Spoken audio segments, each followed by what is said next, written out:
You know, Donald Trump calls Elizabeth Warren Pocahontas. Perhaps a better name might be Pinocchio. And I have the receipts to prove it.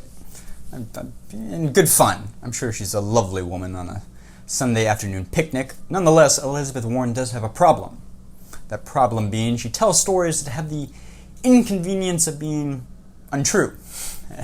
As is the way with most narratives these days. You can never tell a good story anymore. There's always bloody journalists and reporters digging up the truth.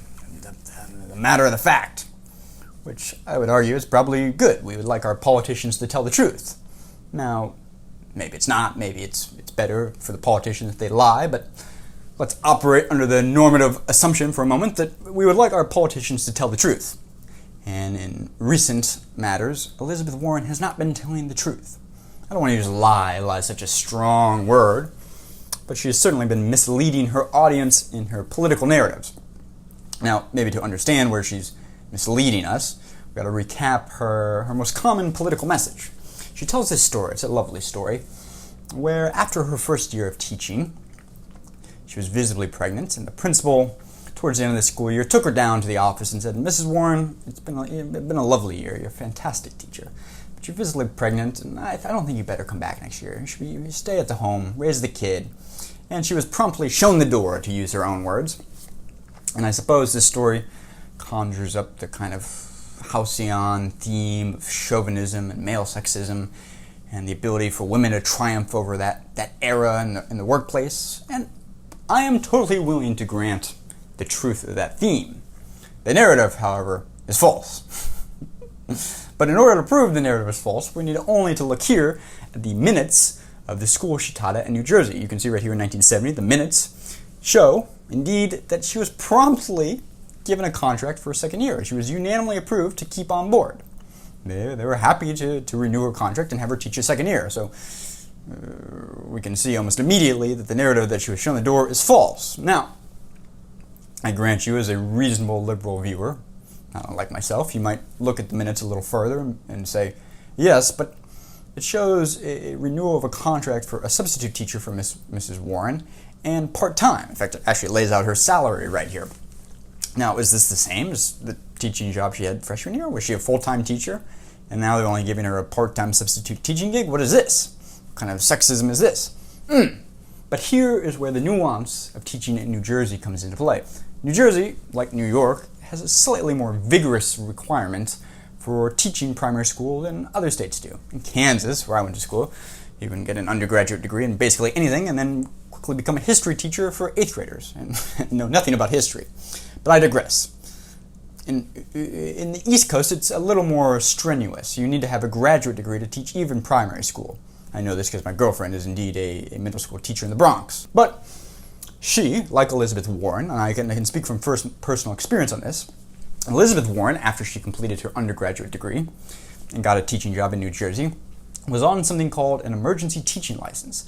And emergency teaching licenses are relatively commonplace. You see, they're given specifically to undergraduate students who then get first-time teaching jobs, and they're conditional. They said you can teach at our school, but you need to get a graduate degree in teaching. You need to complete these courses within 1 to 2 years. And it's conditional. You can continue to teach and get your degree, and it'll be all above board, and it'll be one big happy family.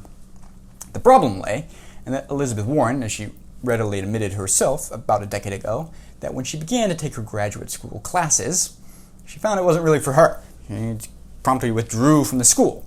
Now, this is a problem for her job, because the job needs her to get her graduate degree in order for her to keep teaching.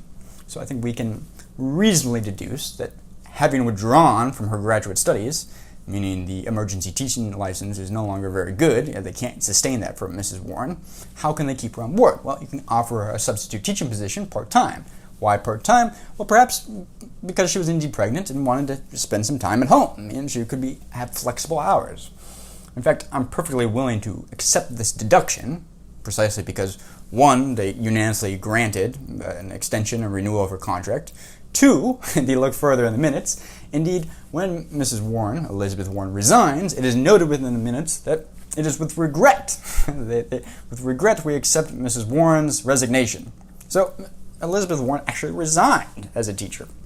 And it doesn't seem like she resigned as if being pushed out from the principal, but in fact, she resigned because she could no longer get her emergency teaching license because she no longer wanted to get a graduate degree in teaching, which is required to teach in New Jersey, and 2, she didn't seem to be that interested in it. She would later become a lawyer.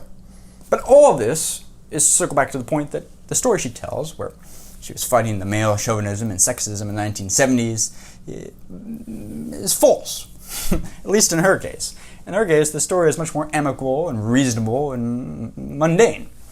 And my problem, or perhaps our problem with this, is that once again we find Elizabeth Warren telling stories that sound too good to be true. They fit a nice little narrative.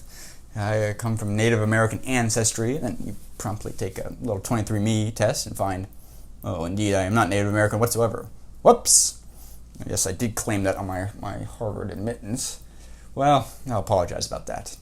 And yes, I was shown the door, as a freshman year teacher because I was pregnant and they were discriminating against women in the 1970s. Except for not. They renewed your contract, they tried to work with you, tried to be part-time, tried to be a substitute teacher, they granted you an emergency teaching license so you could complete your graduate studies, but you didn't do that. So what does that leave us with? Well, but the only conclusion that she's misleading her audience. Now, I can't take all the responsibility for digging up, unearthing this veritas, this truth. The majority of the reporting was done by the Free Beacon. The heavy lifting of finding the minutes was done by the Free Beacon. But I think it's an important piece of reporting because as the world focuses, and most of mainstream media focuses on Joe Biden or Donald Trump, we must remember to pay attention to the other candidates and what the other candidates are saying. Anyway, this is not me going after some sort of liberal candidate or going after one political candidate or another. I have no agenda here. I have the great honor of displeasing most of my audience most of the time, as I'm an equal opportunity offender going after any time I find a narrative to be inconsistent. But if you found this interesting or insightful, click like, subscribe. I already said subscribe. Click like, share, subscribe. Smash that like button, or just tap it gently. Thanks for watching, guys. See you tomorrow. Bye.